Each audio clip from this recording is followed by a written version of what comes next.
You know why? Because like me, many of you, so much of your life was into this program. And the ramifications of such an attachment is still there for many of us. But as my brother said so well on the radio this morning, it's hard to compare a bucket of truth with a handful of faith. I like that. When you got a bucket of truth and a handful of faith, you better hold on to that bucket of truth. Just what is the Christian faith? The Christian faith is the belief in. Now, before I go any further, please understand. You believe in something because you don't know any better. Let me restate it for you another way. When knowledge is present, faith ain't necessary.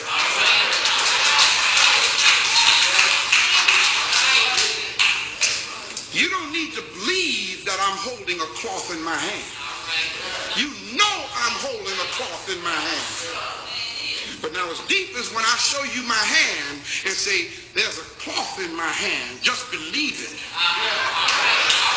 And you looking at my hand and you don't see no cloth, but yet you believe it anyway, and you're willing to die for the fact that I'm holding a cloth in my hand, and you're looking at it and it ain't there. Oh, that's where we were. The Christian faith is the belief in, check this out, a set of doctrines or teachings that were determined and decreed by bishops of the Roman Catholic Church. Not one of them was black. You need to understand this. They decreed these doctrines and teachings in a multiplicity of what is called ecumenical councils. In fact, y'all, there were 21 of them.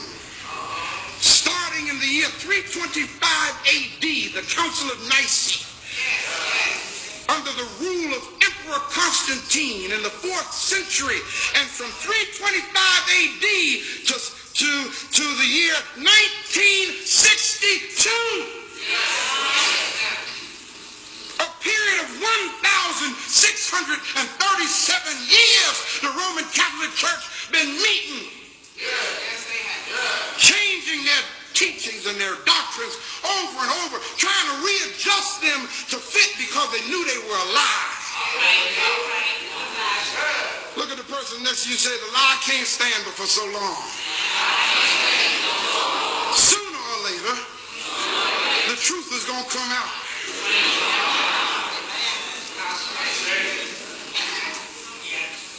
From the first Council of Nicaea in the year 325 AD to what is called Vatican II, or the Second Vatican Council in 1962. The Roman Catholic Church has been adjusting the doctrines that they made up.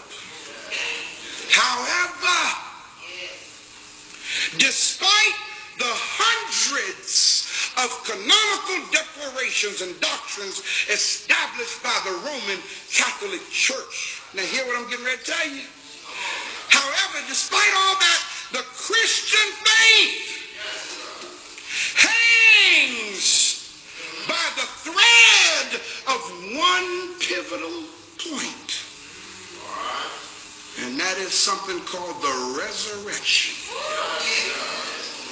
of Jesus Christ. Later for all other doctrines that they made up. Later for baptism. Later for communion. Later for holy unction. Later for all that. There's this one doctrine that hangs by a thread. It's called the resurrection of a so-called Jesus Christ. How many of y'all got your Bibles? I want you to read something with me. Turn in your Bibles to 1 Corinthians, the 15th chapter and the 14th verse. 1 Corinthians, the 15th chapter and the 14th verse. One more time. 1 Corinthians, the 15th 15th chapter and the 14th verse. If you have it, say Ashe.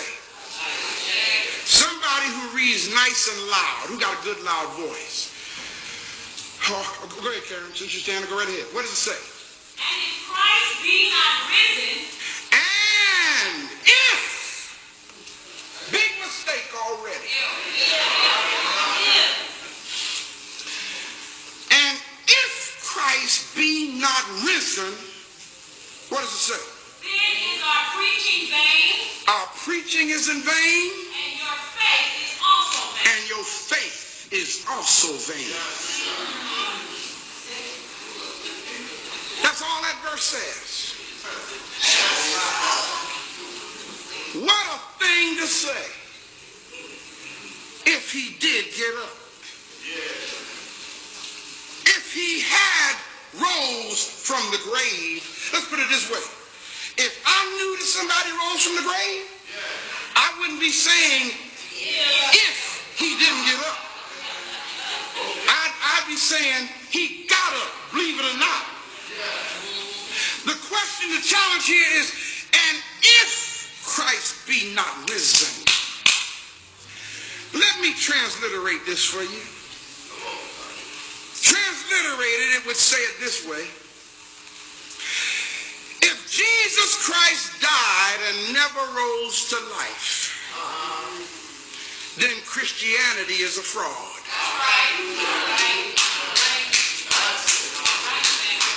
That's painful, isn't it? If he died and did not get up, Christianity is a fraud. You know why?